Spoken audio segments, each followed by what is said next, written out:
Bismillah, assalamualaikum warahmatullahi wabarakatuh. Alhamdulillah, wassalatu wassalamu ala rasulillah wa ala alihi wa sahbihi wa man walah, wa la hawla wa la quwwata illa billah, amma ba'du. Ikhwani fiddin rahimakumullah. Setelah kita memuji syukur kehadirat Allah Subhanahu wa taala dan berselawat atas nabinya sallallahu alaihi wasallam, mari kita lanjutkan kembali kajian tafsir kali ini. Memasuki ayat berapa? 25 dari surat Al-Anfal. Allah Subhanahu wa taala berfirman, A'udzu billahi minasyaitonir rajim. Wattaqu fitnatan la tusibanna alladhina zalamu minkum khassah wa'lamu annallaha syadidul iqab. Setelah Allah Subhanahu wa taala menyuruh para hambanya yang beriman agar hendaklah mereka betul-betul memenuhi panggilan Allah dan Rasul-Nya apabila memanggil mereka untuk menuju kepada kehidupan, dalam arti mana kehidupan di sini adalah kenikmatan atau kebahagiaan dan keselamatan. Itulah Allah dan Rasul-Nya yang begitu sayang kepada kita semua, yang menginginkan agar kita ini bisa hidup bahagia dan selamat dunia akhirat. Maka Allah ingatkan kita agar segera memenuhi panggilannya dan panggilan Rasul-Nya, artinya mentaati syariat Allah dan Rasul-Nya, mengikuti petunjuk Allah dan juga petunjuk Rasul-Nya yang sumbernya dari Al-Quran dan dari As-Sunnah. Quran dan Sunnah inilah yang nanti akan menghidupkan jiwa-jiwa kita, rohani-rohani kita, yang dengan sebabnya kita akan selamat dan bahagia dunia akhirat.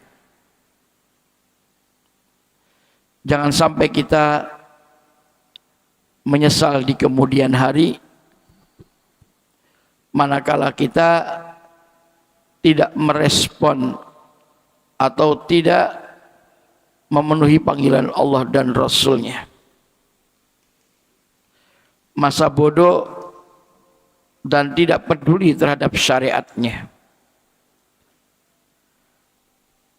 Kemudian di dalam ayat ini Allah katakan, wattaqu, dan takutlah kalian semua atau berhati-hatilah kalian semua, karena makna takwa apa yang telah dijelaskan oleh Umar bin Khattab radhiyallahu taala anhu. Beliau mengumpamakan takwa itu adalah bagaikan orang yang berjalan di suatu jalan yang banyak durinya, Tentu seseorang harus berhati-hati dan waspada agar jangan sampai menginjak duri-duri tersebut. Itulah takwa. Makanya kita terjemahkan wattaqu, dan bertakwalah kalian, artinya berhati-hatilah kalian, takutlah kalian terhadap fitnatan, suatu fitnah. Fitnah di sini maknanya adalah musibah, petaka, bencana, ataupun azab Allah Subhanahu wa taala. La tusibanna alladhina zalamu minkum khassah, yang tidak akan menimpa orang-orang yang zalim saja dari kalian secara khusus, melainkan apabila Allah murka, apabila Allah menimpahkan bencana dan petaka, baik yang terjadi di daratan ataupun di lautan, itu bukan hanya akan menimpa orang-orang yang zalim saja, bahkan orang-orang yang soleh sekalipun akan kena dampaknya, akan terkena bencana tersebut. Dalam hal ini Imam Ibnu Katsir rahimahullah menukilkan hadis yang panjang di mana Nabi kita sallallahu alaihi wasallam mengumpamakan atau menganalogkan antara juru dakwah dengan masyarakat itu bagaikan para penumpang yang ada di dalam kapal di tengah lautan. Sebagian penumpang ada di bagian atas, namun sebagian yang lain ada di bagian bawah.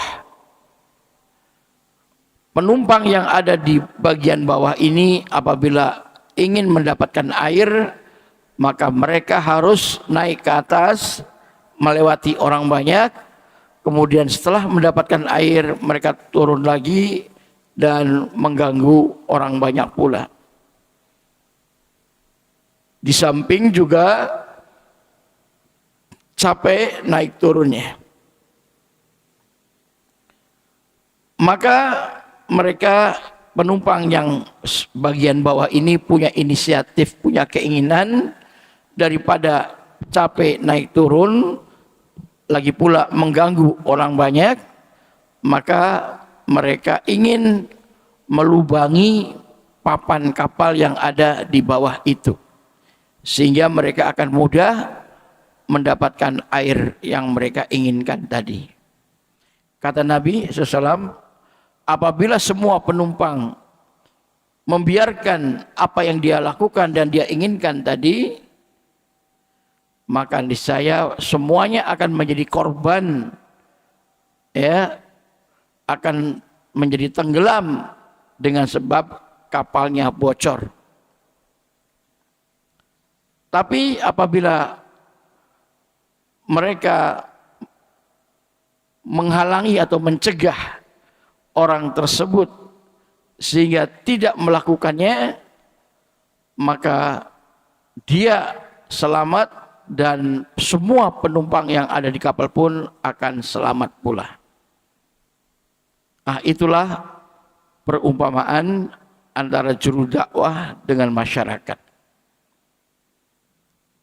Apabila ada di tengah masyarakat orang-orang yang melakukan dosa dan kemaksiatan, kemudian dibiarkan leluasa untuk melakukannya, tidak ada yang menghalangi, mencegah atau menahannya dan menuntun ke jalan yang benar, maka niscaya mereka semua, baik orang yang soleh maupun orang yang zalim di masyarakat itu, akan terkena bencana dan petaka, murka dari Allah Subhanahu wa taala akan menimpa mereka semua.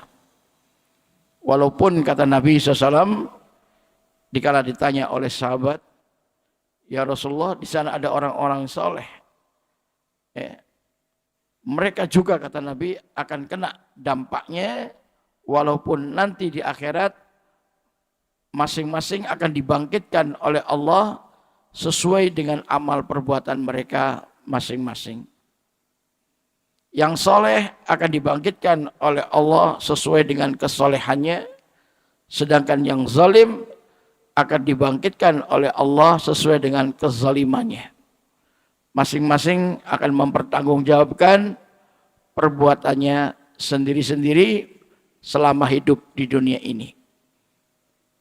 Akan tetapi di dunia ini akan mereka merasakan bencana dan petaka tersebut walaupun mereka orang-orang yang soleh, selagi mereka hanya soleh untuk dirinya sendiri saja, tanpa berusaha untuk bagaimana menjadikan masyarakat yang lain menjadi orang-orang yang soleh pula, dengan berdakwah, dengan beramar ma'ruf dan nahi mungkar.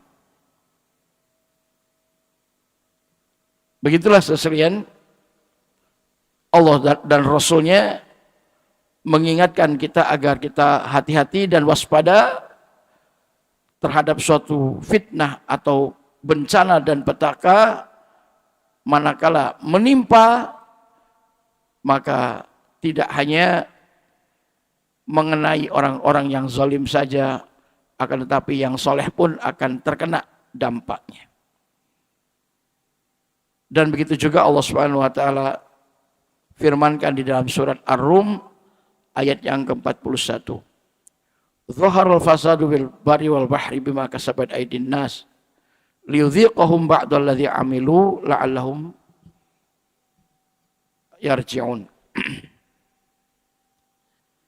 Zaharul fasad, telah nampak kerusakan, bencana dan petaka, kehancuran. Fil barri, di daratan, wal bahri, dan juga di lautan. Bima kasabat aydin nas, dengan sebab ulah yang dilakukan oleh manusia karena melakukan dosa dan kemaksiatan. Liyudhiqahum ba'dalladzi amilu, Allah hendak memberikan rasa kepada mereka, peringatan dan pelajaran kepada mereka terhadap sebagian dari dosa-dosa yang mereka lakukan. Tidak semuanya, hanya sebagian saja. Adapun nanti di akhirat akan Allah balas semua dosa manusia. Di dunia ini hanya sebagian. Ba'dalladzi amilu, sebagian apa yang mereka kerjakan di dunia ini, tidak semuanya. Itu pun la'allahum yarji'un, agar supaya mereka kembali ke jalan yang benar, bertobat kepada Allah Subhanahu wa taala, ya, agar mereka meninggalkan dosa dan kemaksiatan tersebut. Wa'lamu, dan ketahuilah oleh kalian semua, annallaha, sesungguhnya Allah, syadidul iqab, sangat keras siksa dan hukumannya. Tentunya jangan main-main dan jangan meremehkan, menyepelekan terhadap ancaman Allah ini.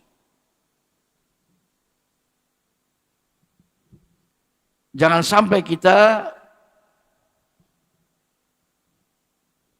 malah terus bersungguh-sungguh dan semangat dalam kemaksiatan dan kemungkaran.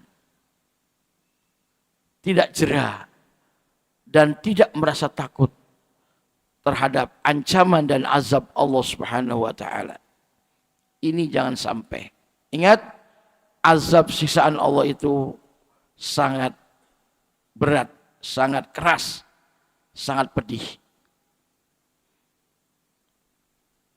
Wadhkuru, dan ingatlah kalian semua, kata Allah, idh antum qalilun, ketika atau di saat kalian itu jumlahnya sedikit, masih awal-awal dalam Islam, belum banyak, minoritas, mustad'afuna fil ardi, kalian adalah orang-orang yang lemah, tertindas di muka bumi ini. Takhafuna, kalian merasa takut, merasa khawatir, tidak tenang dan tidak aman. Ayatakhattafakumun nas, di mana orang-orang akan menyandra kalian. Fa'awakum, lalu Allah memberikan tempat kepada kalian. Wa ayyadakum, dan Allah menolong kalian, membantu kalian, menguatkan kalian binasrihi dengan pertolongannya, warazaqakum, dan Allah memberikan rizki kepada kalian minat thayyibat, dari yang baik-baik, la'allakum tashkurun, agar kalian bersyukur. Ikhwani fiddin rahimakumullah, kita lihat ya awal permulaan Islam di Mekah, di mana kaum muslimin hanya masih beberapa gelintir manusia saja yang memeluk Islam. Itu pun banyaknya juga dari para budak, seperti Bilal bin Rabah, ya, Yasir, Sumayyah, Amr bin Yasir, dan yang semisal mereka dari orang-orang du'afa, orang-orang lemah, yang tentunya dikala kaum muslimin dalam kondisi minoritas ataupun lemah, pasti akan ditindas tentu oleh orang-orang kafir yang mayoritas saat itu. Dan ini pelajaran dimanapun di dunia ini, apabila kaum muslimun minoritas lemah, tidak punya kedudukan, tidak punya kekuasaan, tidak punya jabatan, tidak punya tentara dan pasukan, pasti akan ditindas oleh orang-orang kafir itu. Dimanapun di dunia ini. Selagi umat Islam itu lemah, minoritas, pasti akan bernasib mustad'afun. Orang-orang yang lemah ini akan ditindas, ya, tentu oleh orang-orang yang mayoritas, yang kafir.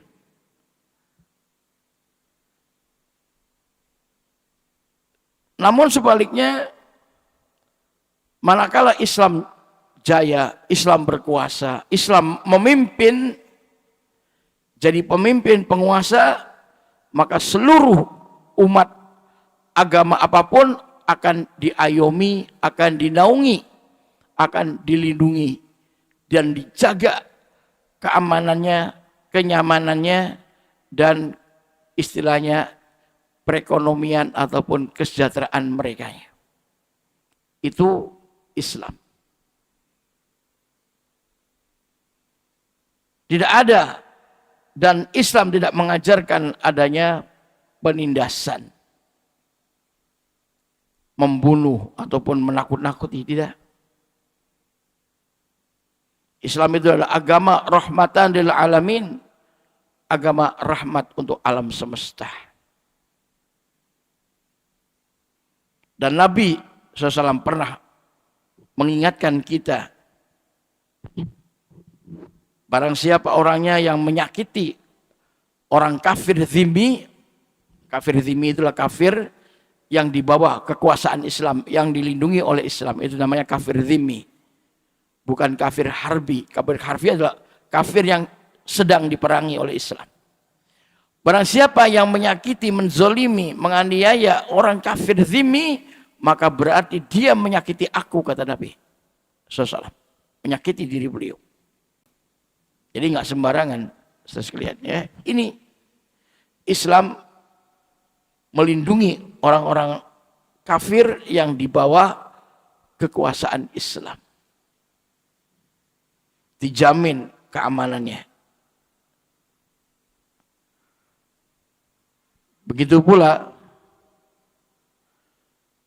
Allah Subhanahu wa taala menyatakan bahwasanya wa inistajaraka minal musyrikina wa inistajaraka ahadun minal musyrikin wa in ahadun minal musyrikin astajaraka fa'ajirhu hatta yasma' kalam Allah, ya, di surat At-Taubah. Wa in ahadun minal musyrikin astajaraka, apabila ada seorang dari orang musyrikin, orang kafir, yang meminta perlindungan kepada engkau, wahai Muhammad SAW. Apa bahasa kitanya? Minta dilindungi itu istilahnya suaka ya. Minta suaka kepada engkau, wahai Muhammad SAW. Wa in ahadun minal musyrikin astajaraka fa'ajirhu, maka lindungilah dia hatta yasma'a kalam Allah, sampai dia mendengar firman-firman Allah, mengenal ajaran Islam dengan benar. Summa ablighu ma'manah, kemudian antarkan dia ke tempat yang aman sampai ya meninggalkan negeri Islam. Silakan kalian aman, diantar, disampaikan ke sana. Ya. Jadi selama mereka minta perlindungan di negeri Islam, dalam kekuasaan Islam, maka wajib orang kafir, orang musyrik itu dilindungi. Tidak boleh diganggu, tidak boleh disakiti. Apalagi sampai dianiaya atau dibunuh, tidak. Tidak ada dalam Islam itu genosida, itu nggak ada. Lain dengan orang Yahudi ataupun orang kafir yang lain, itu ingin selain mereka itu digenosida, dibasmi, dihancurkan, dihilangkan dengan selenyap-lenyapnya. Itu kalau orang kafir berkuasa, baik Yahudi maupun Nasrani ataupun musyrikin atau apapun orang kafirnya, pasti mereka berkeinginan seperti itu. Berbeda dengan Islam. Apabila berkuasa, apabila kuat, memimpin, jaya, itu umat-umat yang lain itu akan merasa nyaman dan aman. Islam sangat menjunjung tinggi toleransi. Lakum dinukum waliyadin, untuk kalian agama kalian, untukku agamaku. Makanya saudara sekalian, kenapa kita berdoa dan berusaha supaya yang memimpin kita, yang menjadi penguasa di negeri kita itu adalah orang yang muslim, yang beriman, yang betul-betul soleh, yang taat, yang takut kepada Allah Subhanahu wa ta'ala, agar mereka menegakkan keadilan, kepedulian, dan bisa mengantarkan rakyatnya untuk hidup sejahtera lahir dan batinnya. Dan ini termasuk wilayah politik namanya, yang kita sebut dengan politik. Politik itulah wilayah kekuasaan yang mengendalikan umat manusia atau rakyat yang ada di bawah kekuasaannya. Itu namanya politik. Sementara ini banyak sekali ya orang-orang atau ustadz-ustadz kita lah yang antipati terhadap politik. Jangan kita sibuk dengan urusan politik, jangan kita disibukkan dengan bicara politik. Jadi seakan-akan Islam itu tidak mengajarkan politik dan tidak mengatur politik. Padahal Islam itu agama sempurna, universal, mengatur semua aspek kehidupan. Jangankan masalah politik yang merupakan pengendali suatu negara, ya, masalah urusan cara buang hajat saja diatur oleh Islam. Lalu bagaimana untuk mengurusi negara yang begitu sangat strategis? Ya, pemimpin itu kalau tinggal tanda tangan kebijakannya, ya, ditetapkan, udah harus dijalankan menyeluruh ke seluruh rakyatnya. Nah, kalau yang berkuasa orang kafir, yang mengatur kita orang kafir, mana mungkin mereka akan peduli mengajak kita untuk ke surga, untuk selamat dari azab api neraka. Mereka sendiri tidak demikian. Bagaimana mengajak kita rakyat untuk bisa masuk surga? Nggak mungkin. Tidak mungkin. Lihat kenyataannya. Boleh lihat sejarah. Dikala Fir'aun berkuasa, Ya, apa yang terjadi? Bani Israel ditindas. Umatnya Nabi Musa, pengikutnya Nabi Musa dibantai. Ini Fir'aun yang berkuasa.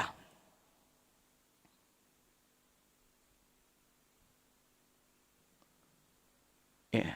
Lalu bagaimana tatkala Nabi Sulaiman yang berkuasa? Apakah Nabi Sulaiman membantai orang-orang kafir? Tidak. Ya, tidak seperti itu. Kecuali kafir harbi tentunya, kafir yang diperangi. Yang tidak mau istilahnya menerima keberadaan Islam atau yang memusuhi Islam baru diperangi. Jika tidak mereka memerangi, nggak akan diperangi oleh Islam. Allah sendiri yang mengatakan di surat Al-Baqarah, wa qatilu fi sabilillahi alladhina yuqatilunakum wa la ta'tadu innallaha la yuhibbul mu'tadin. Wa qatilu, dan perangilah oleh kalian semua. Siapa?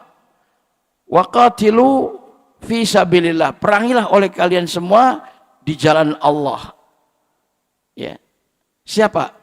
Alladzina yuqatilunakum, yaitu orang-orang yang memerangi kalian. Itu yang harus kalian perangi. Wala ta'tadu, dan jangan kalian melampaui batas. Artinya jangan kalian memerangi orang-orang yang tidak ikut memerangi kalian. Anak-anak, wanita, orang yang sudah tua, atau para pendeta yang sedang ibadah di rumah-rumah ibadah mereka. Mereka tidak ikut campur, tidak turut ya, memerangi kaum muslimin. Maka mereka tidak boleh diperangi, mereka tidak boleh dibunuh. Cukup yang diperangi, yang dibunuh adalah orang-orang yang memerangi kaum muslimin. Itu. Islam tidak memulai dan tidak akan memulai memerangi orang kafir sampai orang kafir itu lebih dahulu memerangi Islam. Baru dibalas, diperangi. Itu syariat Islam. Innallaha la yuhibbul mu'tadin. Sungguhnya Allah nggak suka sama orang yang melampaui batas, yang sewenang-wenang. Bahkan di dalam tafsir dikatakan termasuk perbuatan yang sewenang-wenang atau melampaui batas adalah apabila seseorang sudah membunuh tentara kafir, sudah mati, kemudian dicincang-cincang, dimutilasi, dipotong-potong. Nah, itu tidak boleh. Ini namanya melampaui batas. Kalau sudah mati, ya sudah, selesai.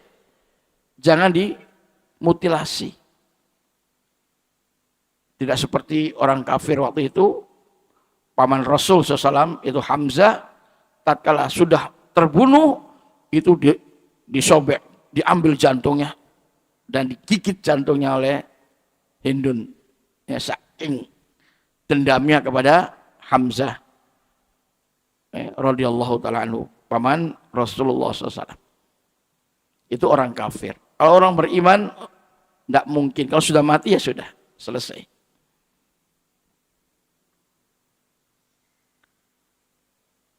Sekalian, betapa Allah mengingatkan kaum muslimin di kala awal-awal Islam, jumlahnya masih sedikit, minoritas, mereka tertindas, mereka takut dan cemas kalau mereka disandera oleh manusia, maksudnya oleh orang-orang kafir. Kemudian Allah memberi tempat kaum muslimin hijrah ke Madinah, punya kedudukan, punya negara, punya kekuasaan, dan Allah pun menolong ya kaum muslimin tersebut. Bahkan Allah memberikan rezeki yang baik-baik. Mereka kaum muslimin hidup di Madinah sejahtera lahir dan batin. Ya, bahkan mereka bisa menggalang kekuatan. Kemudian terjadi peperangan yang pertama di dalam Islam yang disebut dengan perang Badar, dan Allah membuktikan janjinya menolong Rasulnya dan orang-orang yang beriman. Walaupun jumlahnya sedikit, akan tetapi mampu mengalahkan jumlah yang banyak, yang besar dari pasukan kafir. Dan kaum muslimin mendapatkan kemenangan yang luar biasa dalam peperangan yang perdana, pertama kali perang Badar. Bisa membunuh 70 orang tokoh-tokoh musyrikin dan bahkan menahan 70 orang yang lainnya, bahkan mendapatkan ghanimah, harta rampasan perang yang sangat melimpah ruah dan sangat banyak jumlahnya. Mereka pulang ke Madinah dengan membawa kemenangan dari Allah Subhanahu wa taala. La'allakum tashkurun, agar kalian semua bersyukur. Bersyukur artinya menggunakan seluruh kenikmatan dan anugerah dari Allah untuk di jalan yang Allah ridhoi dan Allah cintai. Menjadi hamba Allah yang beriman dan bertakwa. Itulah makna bersyukur. Itulah bukti bahwa hamba itu bersyukur, yaitu dengan cara menjadi hamba Allah yang beriman dan bertakwa. Sehingga akan menggunakan semua rezeki dan anugerah yang Allah berikan di jalan yang Allah ridhoi dan Allah cintai. Selanjutnya Allah katakan, ya ayyuhalladzina amanu, wahai orang-orang yang beriman, la takhunullaha, jangan kalian berkhianat kepada Allah, war rasula, dan berkhianat kepada Rasul. Artinya apa? Artinya tidak mau mentaati Allah dan Rasulnya. Mentaati Allah artinya mentaati Al-Quran. Mentaati Rasul adalah mentaati sunnah-sunnahnya manakala beliau telah wafat. Orang yang tidak mentaati Al-Quran dan sunnah Rasul, bahkan melanggar dan menentang, menyimpang dari petunjuk Allah dan Rasulnya, maka itulah yang dimaksud dengan orang yang berkhianat. Bukannya memenuhi panggilan Allah, bukannya mentaati syariat Allah Islam yang menghidupkan jiwa-jiwa kita ini, namun malah menjadi musuh Allah, penentang Allah yang nyata. Allah berfirman di surat Yasin, awalam yaral insanu anna khalaqnahu min nutfatin fa idza huwa khasimun mubin. Awalam yaral insan, apakah manusia tidak melihat, tidak menyadari anna khalaqnahu min nutfah, sesungguhnya kami Allah telah menciptakan dia manusia itu dari sperma, dari air mani yang sangat hina. Fa idza huwa khasimun mubin, maka tiba-tiba dia manusia tersebut menjadi musuh Allah yang nyata, menentang Allah, tidak mau taat kepada Allah, berkhianat kepada Allah dan Rasulnya. Nah, ini betul-betul musuh Allah yang nyata. Maka dari itu, saudara sekalian, kita harus berupaya sekuat tenaga untuk mensyukuri nikmat Allah, menjadi hambanya yang beriman dan bertakwa, menjadi hambanya yang taat menjalankan syariat, ya, mengikuti petunjuk Allah dan Rasulnya, Al-Quran dan As-Sunnah. Ya, jangan sampai kita menjadi manusia yang berkhianat, menjadi manusia yang menentang dan melawan Allah Subhanahu wa taala. Wa takhunu amanatikum, dan kalian mengkhianati amanat-amanat kalian. Apa amanat kalian itu? Yaitu kalian diberi amanat oleh Allah, dicipta oleh Allah untuk hidup di dunia ini supaya menjalankan ibadah kepadanya. Itulah amanat yang Allah bebankan, yang Allah berikan kepada kalian manusia. Wa ma khalaqtul jinna wal insa illa liya'budun.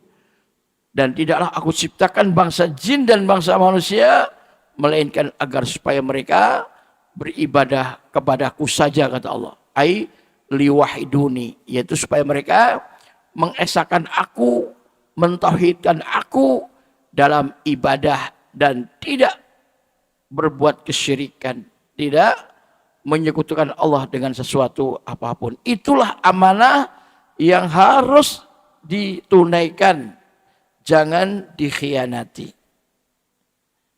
Wa antum ta'lamun, sedangkan kalian mengetahui bahwa kalian adalah makhluk ciptaan Allah, dicipta oleh Allah di dunia ini, hidup di dunia ini bahkan diberi segala fasilitas, sarana dan kenikmatan dari Allah Subhanahu wa taala. Maka jangan sekali-kali kalian berkhianat, melupakan ibadah kepada Allah, melupakan bersyukur kepada Allah, menjadi hambanya yang beriman dan bertakwa. Innallaha la yarda min ibadihil kufr. Sesungguhnya Allah tidak ridha dari para hambanya itu melakukan kekafiran. Ingat, orang yang melakukan kekafiran berarti merekalah yang mengkhianati amanat dari Allah yang Allah bebankan kepada mereka.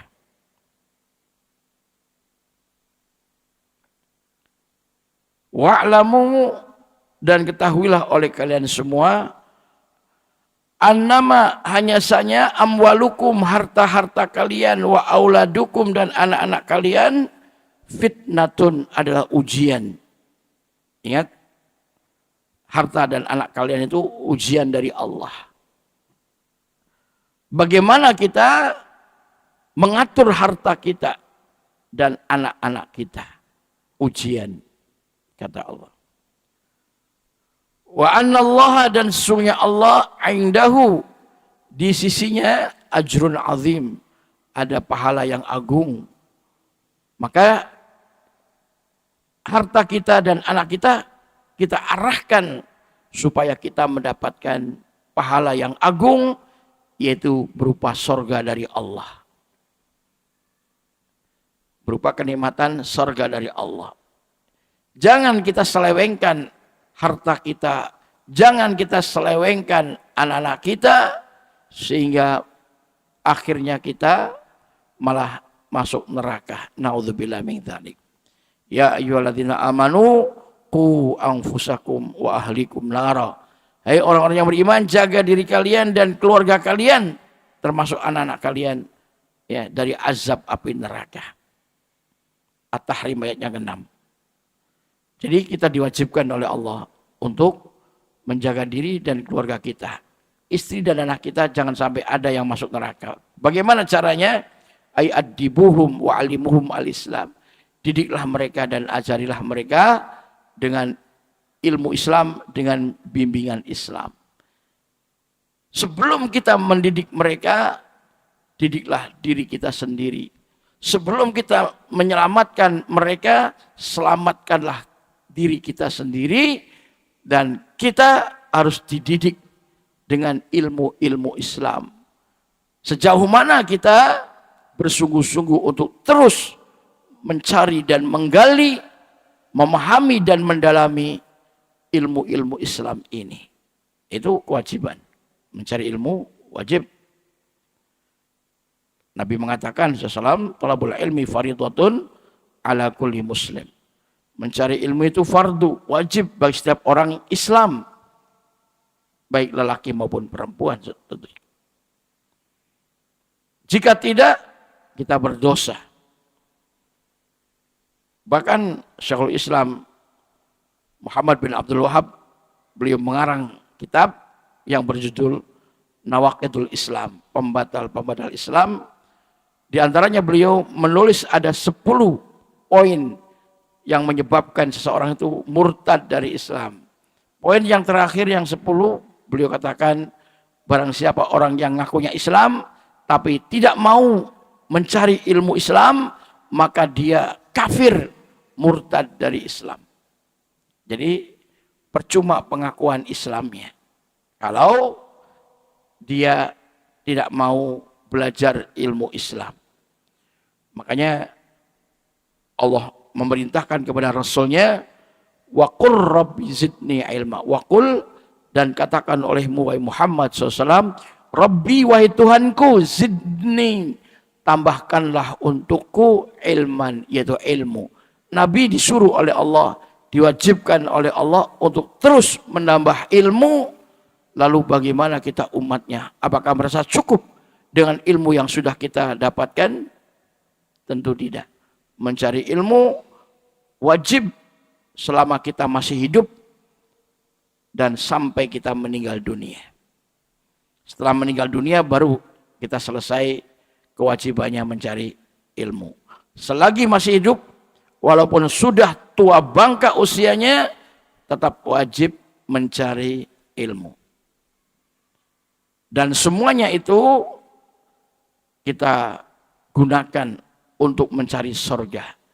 Makanya di surat Al-Qasas ayat 77 Allah katakan, wabtaghi fima ataqallahu daral akhirah, dan carilah olehmu dari apa yang Allah anugerahkan kepadamu berupa fasilitas dan kenikmatan dunia ini untuk meraih darul akhirah, kebahagiaan dan keselamatan di akhirat, yaitu surga tadi. Ajrun azim, pahala yang agung. Wala tansa nasibaka minad dunya, dan jangan kamu melupakan bagian untuk dirimu supaya bisa melangsungkan kehidupan di dunia ini.